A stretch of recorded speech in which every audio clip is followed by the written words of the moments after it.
आज के एपिसोड में हम आपको बताने जा रहे हैं भारतीय राजनीति के प्रमुख चेहरे लालू प्रसाद यादव के बारे में। आप इसे पसंद करें या ना पसंद करें, मगर इसे नकार नहीं सकते हैं भारतीय राजनीति से। तो चलिए इसके बारे में आप इसे क्या कहेंगे? सामाजिक न्याय का मसीहा कहेंगे या जंगल राज का प्रतीक? ललन सिंह से सुन लीजिए उन्होंने क्या कहा। लालू प्रसाद जी जंगल राज के प्रतीक नहीं है, बिहार में सामाजिक न्याय की लड़ाई के सूत्रधार के प्रतीक के रूप में है। आपको क्या मालूम है? आपको क्या पता है? आप कुछ नहीं जानते हैं, इतिहास नहीं जानते हैं, राजनीति का भूगोल नहीं जानते। नीतीश कुमार के आने के बाद से एक धारणा बना दी गई थी कि ये पढ़े लिखे व्यक्ति हैं और ये शिक्षा में इन्होंने सुधार किया है, जबकि जमीनी हकीकत ये है कि बिहार में आज शिक्षा की स्थिति लालू जी के राज से भी ज्यादा खराब है। यहाँ सामाजिक न्याय और वंचितों के लिए, गरीबों के लिए उन्होंने काम किया है, उसके लिए उनका सम्मान होना चाहिए। लेकिन लालू जी ने जो बात मैंने आपको पहले कही कि जिस समाज को उन्होंने आवाज दी, सम्मान दिया, उसके लिए शिक्षा, रोजगार, पूंजी की व्यवस्था नहीं की, जमीन की व्यवस्था नहीं की। इसलिए एक हिस्से के लिए उनका सम्मान होना चाहिए, दूसरे हिस्से के लिए उनका विरोध होना चाहिए। चलिए बात करते हैं फुलवरिया की गलियों से पटना विश्वविद्यालय तक। भारतीय राजनीति के पटल पर कुछ चेहरे ऐसे हैं जिन्हें ना तो आसानी से स्वीकारा जा सकता है और ना ही नकारा जा सकता है। लालू प्रसाद यादव एक ऐसा ही नाम है, एक ऐसी शख्सियत जिनकी पहचान विरोधाभास उसके तरफ वे करोड़ों वंचितों और पिछड़ों के लिए सामाजिक न्याय के योद्धा है, जिन्होंने सदी कुचली आवाज़ों को सत्ता के गलियारों तक पहुंचाया। दूसरी तरफ उन पर लगे भ्रष्टाचार के आरोपों और उनके शासनकालों को दी गई जंगल राज की संज्ञा ने उनकी छवि पर एक ऐसा दाग लगाया जो आज तक धुंधला नहीं हो पाया है। उनकी कहानी बिहार के एक छोटे से गांव से शुरू होकर देश की सियासत के शिखर तक पहुंचने और फिर कानून की दाव पेचों में उलझकर अर्श फर्श पर उन पर एक असाधारण दास्तां है। यह जीवन इसी केंद्रीय सवाल की पड़ताल करेगी। क्या लालू प्रसाद यादव की सामाजिक न्याय के मसीहा थे? क्या लालू प्रसाद यादव सामाजिक न्याय के मसीहा थे, जिन्होंने हाशिए पर पड़े समाज को सशक्त, या वे भ्रष्टाचार और कुशासन के प्रतीक थे जिनके दौर ने बिहार को अराजकता के अंधेरे में धकेल दिया और इसे धरती पुत्र का भी कहते हैं। लालू यादव का जन्म 11 जून 1948 को बिहार के गोपालगंज जिले के फुलवरिया नामक एक छोटे से गांव में हुआ था, जिनके पिता का नाम कुंदन राय और माता का नाम मर्छी देवी था। उनका परिवार एक साधारण किसान परिवार था और उनका बचपन घोर गरीबी और संघर्षों के बीच बीता। अपनी आत्मकथा गोपालगंज टू रायसीना में उन्होंने अपनी गरीबी का मार्मिक चित्रण किया है। कहते हैं कि बचपन में उन्हें भरपेट भोजन और पहनने के लिए ढंग के कपड़े भी नसीब नहीं होते थे। उनका शुरुआती जीवन गांव की पगडंडियों पर भैंसें और अन्य मवेशी चराते हुए बीता। यही जमीनी अनुभव और ग्रामीण परिवेश से गहरा जुड़ाव आगे चलकर उनकी राजनीति की शैली और लोक भावना अपील का आधार बना, जिन्हें उन्हें धरती पुत्र के रूप में स्थापित किया। शिक्षा और राजनीति का पहला स्वाद गरीबी से निकलकर कुछ बनने की चाह उन्हें अपने बड़े भाई के पास पटना ले आई, जहाँ वहाँ एक चपरासी का काम करते थे। पटना आना उनके जीवन का एक महत्वपूर्ण मोड़ था, जिनसे उनके लिए अवसरों के नए द्वार खोले। यहाँ उन्होंने अपनी शिक्षा रूपी और पटना के विश्वविद्यालय के BN कॉलेज से स्नातक की डिग्री हासिल की। इसके बाद उन्होंने कानून में स्नातक और राजनीति शास्त्र में मास्टर भी प्राप्त की। उनकी शैक्षणिक योग्यता अक्सर उनकी देहाती छवि के पीछे पाई जाती है, लेकिन तथ्य ये है कि वे अपने दौर के कई नेताओं और यहाँ तक कि अपने बेटों से भी ज़्यादा पढ़े लिखे थे। पढ़ाई पूरी करने के बाद उन्होंने बिहार पशु चिकित्सा कॉलेज पटना में एक क्लर्क के तौर पर अपनी पहली नौकरी शुरू की। यह एक विडंबना ही है कि जिस पशुपालन विभाग से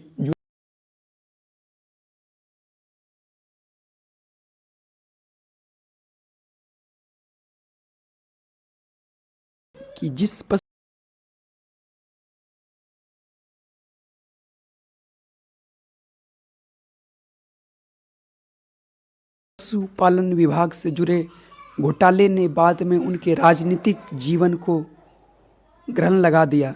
उसी से मिलते जुलते विभाग में उन्होंने अपने पेशेवर जीवन की शुरुआत की थी। यह अनुभव उन्हें उस प्रशासनिक व्यवस्था से रूबरू करा रहा था जिसके वे भविष्य में सबसे बड़े नियंत्रक और फिर उसी के द्वारा आरोपित बने। हालांकि क्लर्क की नौकरी उन्हें रास नहीं आई और उनका मन छात्र राजनीति में रमने लगा।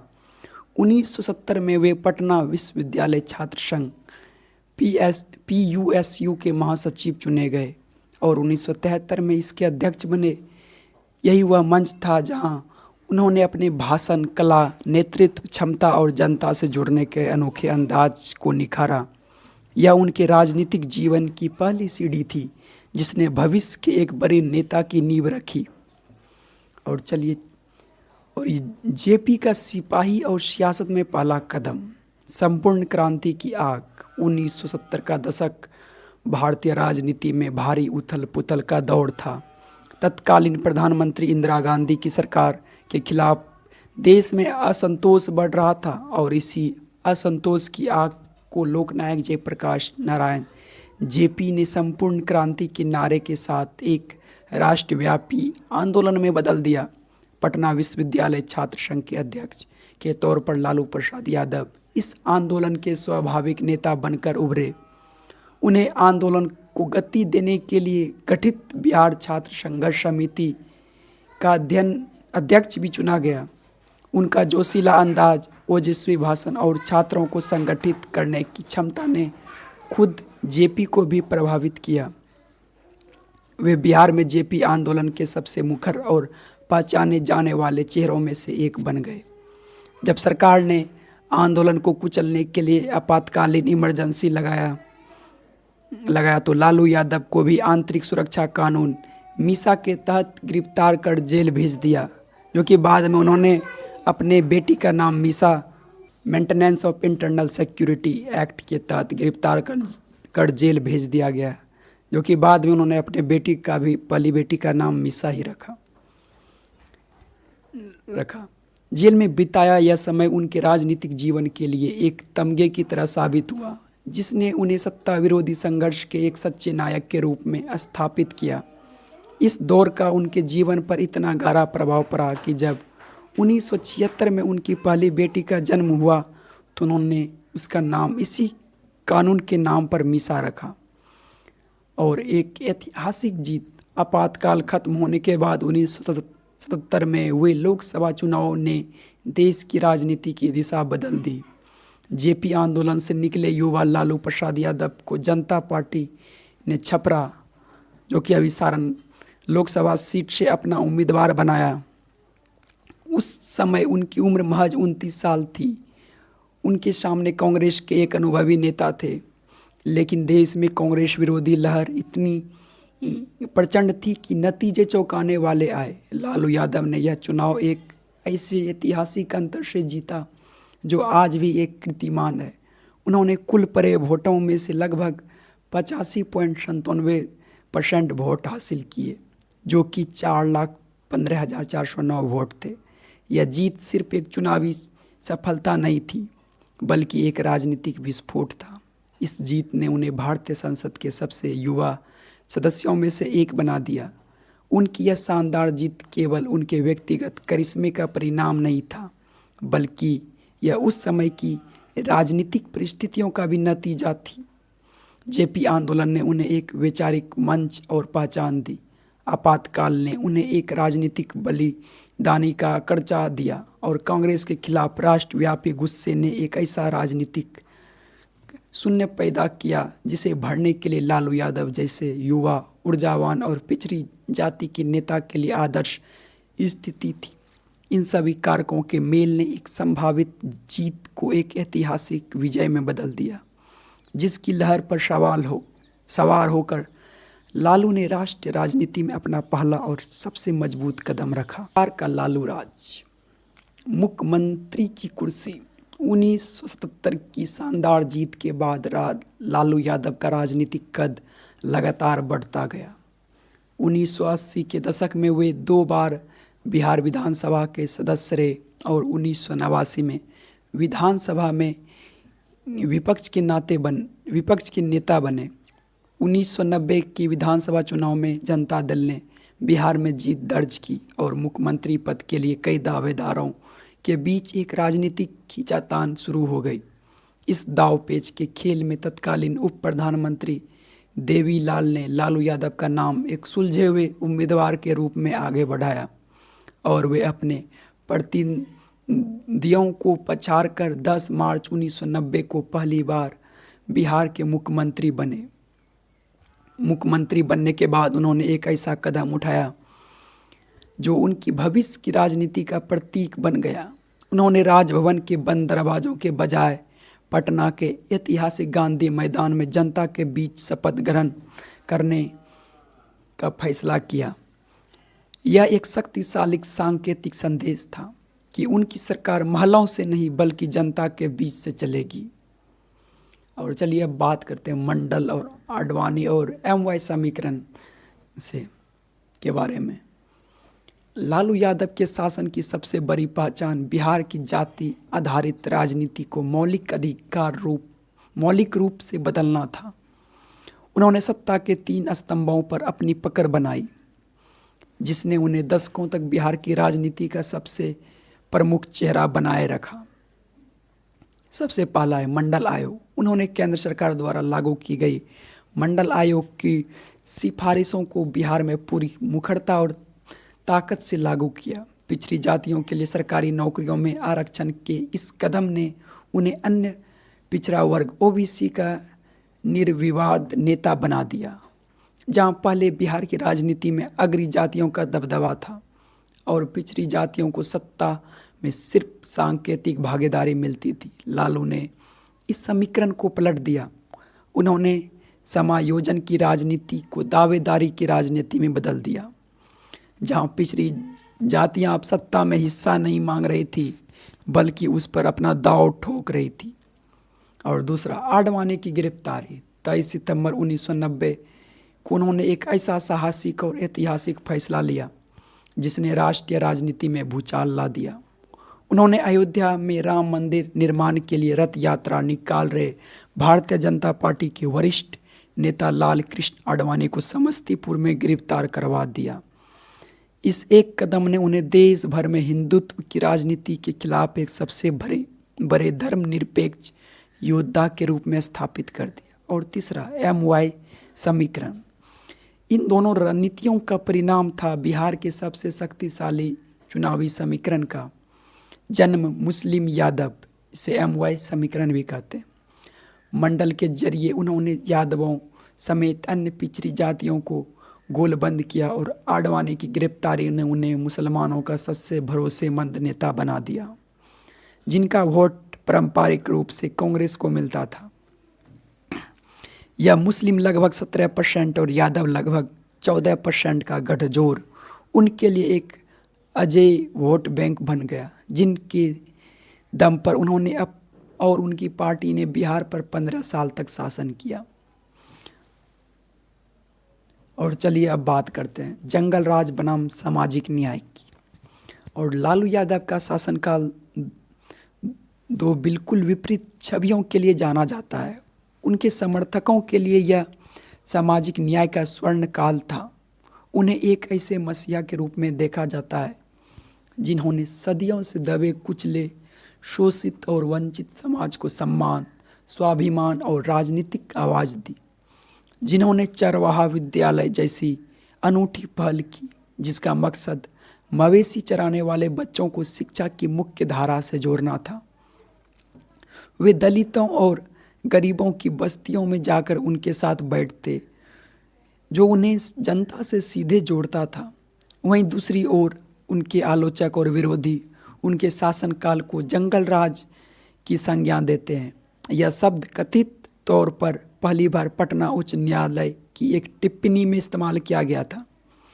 इस दौर की पहचान कानून व्यवस्था का पूरी तरह से ध्वस्त हो जाना, रंगदारी और फिरौती के लिए अपहरण का एक उद्योग बन जाना, बड़े पैमानों पर भ्रष्टाचार और सड़कों, अस्पतालों जैसे बुनियादी सुविधाओं का चरमरा जाना था।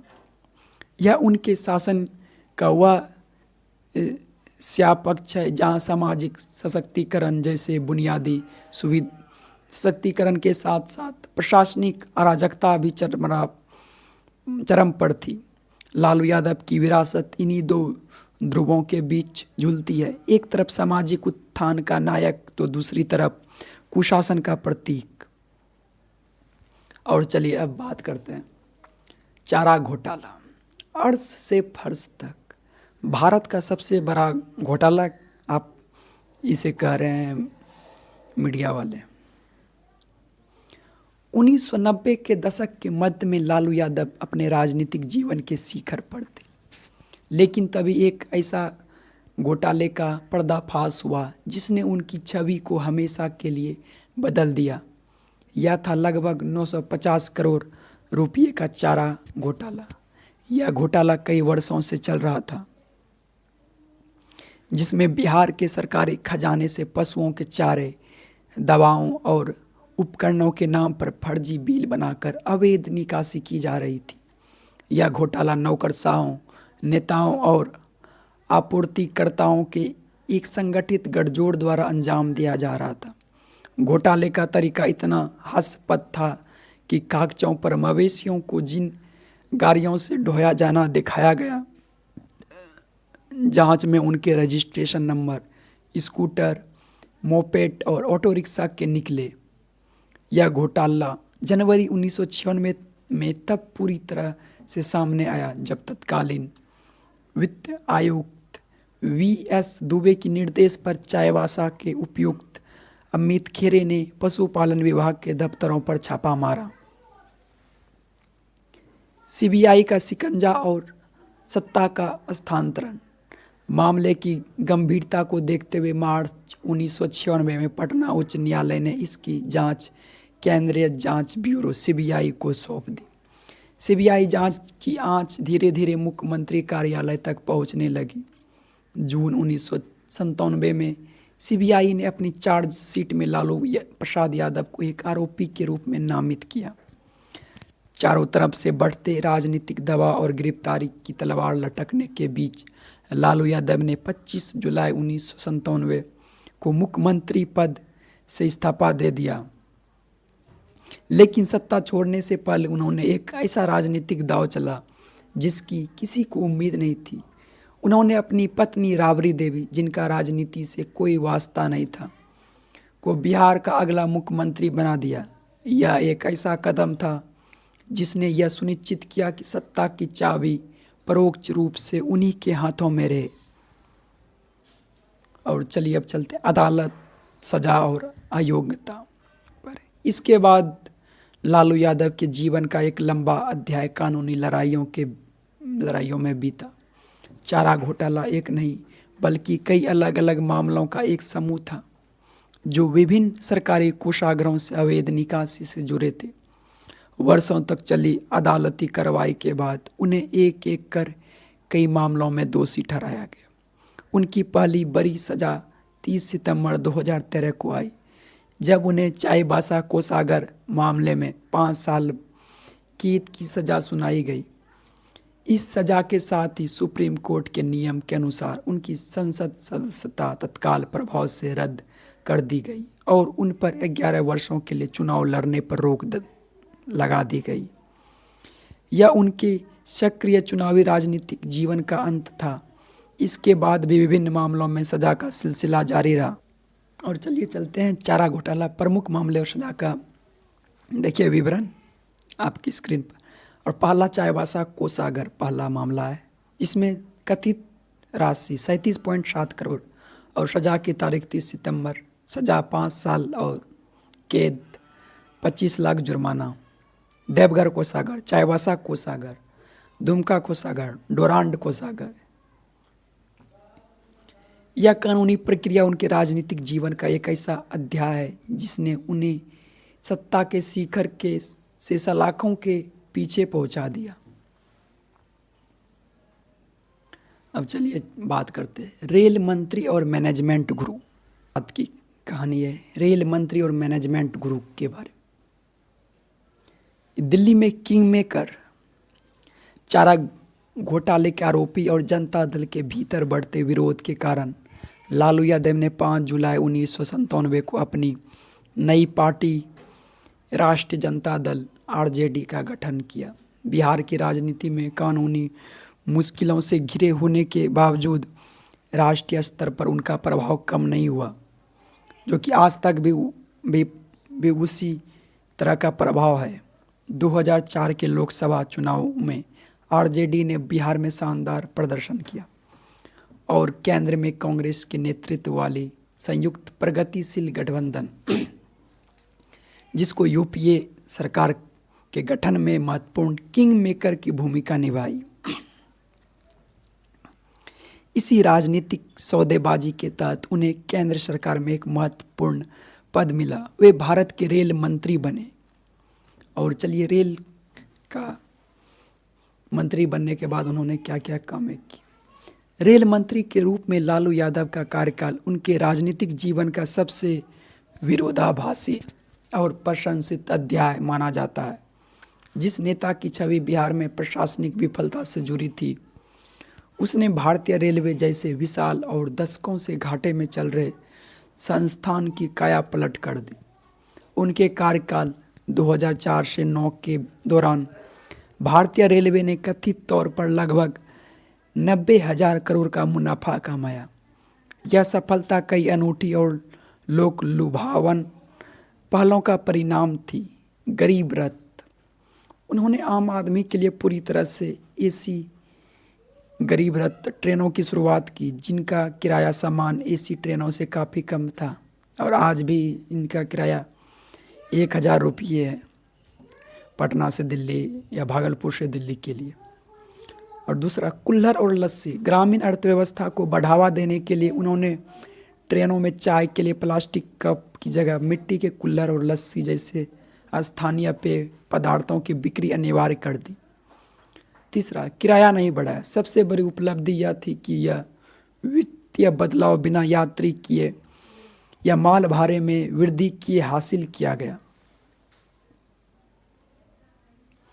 इस चमत्कारी बदलाव ने उन्हें एक मैनेजमेंट गुरु के रूप में अंतर्राष्ट्रीय ख्याति दिलाई और इस ख्याति ने उन्हें हार्वर्ड, वार्टन और IIM जैसे दुनिया के प्रतिष्ठित बिजनेस स्कूलों ने उन्हें अपने छात्रों को प्रबंधन के मैनेजमेंट के गुर सिखाने के लिए आमंत्रित किया।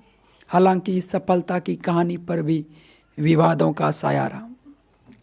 2009 में जब ममता बनर्जी रेल मंत्री बनी तो उन्होंने एक श्वेत पत्र जारी कर दावा किया कि लालू के समय का मुनाफा केवल लेखांकन का एक भ्रम था और वास्तविक लाभ बहुत कम था। लालू यादव का यह कार्यकाल एक पहेली की तरह है। यह सवाल आज भी पूछा जाता है कि जो नेता बिहार में जंगल राज के आरोपों से घिरा था, वह राष्ट्रीय स्तर पर इतना सफल प्रशासक कैसे साबित हुआ। इसका एक संभावित उत्तर यह हो सकता है कि राज्य चलाने के लिए आवश्यक कौशल जैसे कानून व्यवस्था और सामाजिक प्रबंधन, एक केंद्रीय मंत्रालय जहां परिचालन दक्षता और एक पेशेवर नौकरशाही का समर्थन हो, चलाने से भिन्न होते हैं। यह उनके प्रशासनिक कौशल की जटिलता और विरोधाभास को उजागर करता है। और चलिए अब अगली विरासत एक पहेली। लालू की भाषण शैली, लालू प्रसाद की राजनीतिक सफलता का एक बड़ा श्रेय उनकी संवाद शैली को जाता है। वे एक ऐसे नेता थे जो जनता की भाषा में उन्हीं के अंदाज में बात करते थे। चलिए उनके कुछ भाषण सुन लीजिए। उनकी गरीब का बेटा अगर बस पर आगे केस झाड़ के निकलता है, दलित है, पिछड़ा है, कहाँ नहीं छो, थप्पड़ मारो। साले तुम हिम्मत कैसे किया बस पर बैठे, पीछे भागो।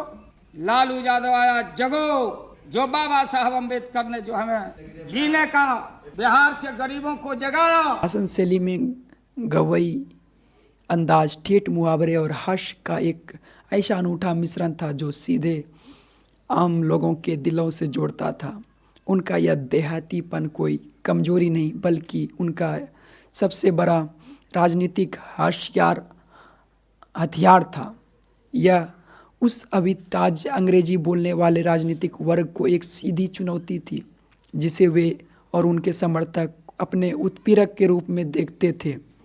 उनके कई बयान और नारे आज भी लोगों की जुबान पर है, जैसे बिहार की सड़कों को हेमा मालिनी के गालों जैसे चिकना बनाने का वादा, या प्रसिद्ध नारा, जब तक रहेगा समोसे में आलू तब तक रहेगा बिहार में लालू। और भी है, बलम बलम कलकत्ता चलिए, इसे कुछ करके है।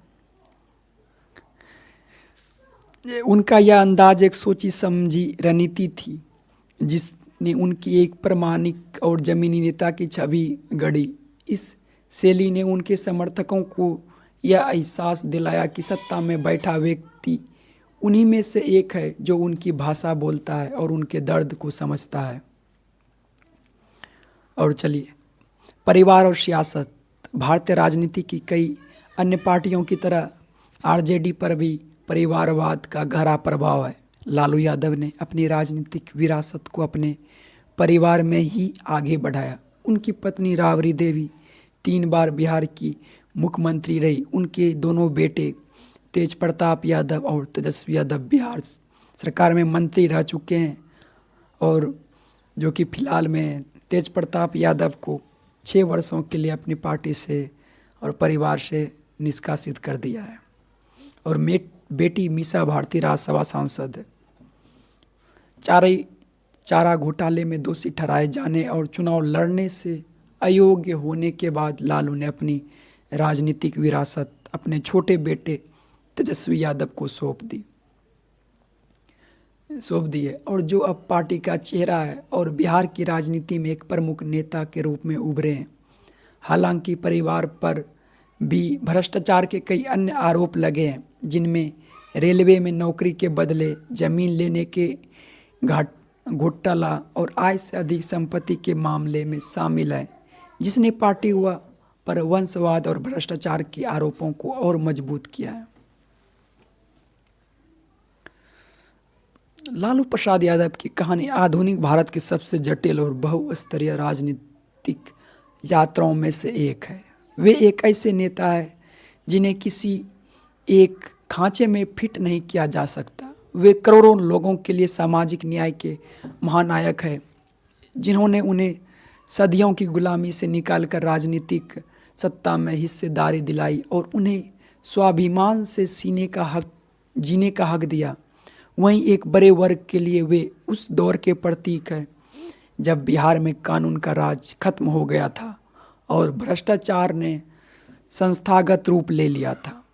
वे भारत के गहरे सामाजिक विभाजनों की उपज थे और लोकतंत्र की संभावनाओं के एक कुशल कारीगर भी। उनकी विरासत एक पहेली है, सामाजिक सशक्तिकरण की एक चमकदार मिसाल जो प्रशासनिक पतन और भ्रष्टाचार के गहरे दागों से सनी हुई है।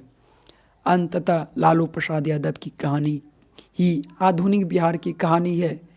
सामाजिक जागरण, राजनीतिक आधिकारिकता और लोक लुभावनवाद और सुशासन के बीच निरंतर चलने वाले संघर्ष की कहानी। भारतीय राजनीति पर उनका प्रभाव अमिट है और इतिहास उन्हें हमेशा एक ऐसे नेता के रूप में याद रखेगा जिसने राजनीति के नियमों को हमेशा के लिए बदल दिया। और जब तक समोसे में रहेगा लालू तब तक बिहार में रहेगा लालू। चलिए आप लोग कमेंट में बताइए, जितने भी आरजेडी समर्थक हैं, लालू प्रसाद की जीवनी किस तरह है, जो एक गरीब घर से निकले और अपने राजनीतिक जीवन और अपने देश के सर्वोच्च पद पर पहुंचे। और एक समय ऐसा भी आ गया था जिसे उसे प्रधानमंत्री का उम्मीदवार भी माना जा रहा था। हालांकि उसने कहा कि मुझे किसी पद से लोभ नहीं है। चलिए आप लोग कमेंट में बताइए कि आप लालू यादव के समर्थक हैं या आप इसे क्या मानते हैं, सामाजिक न्याय के मसीहा या जंगल राज के प्रतीक। धन्यवाद।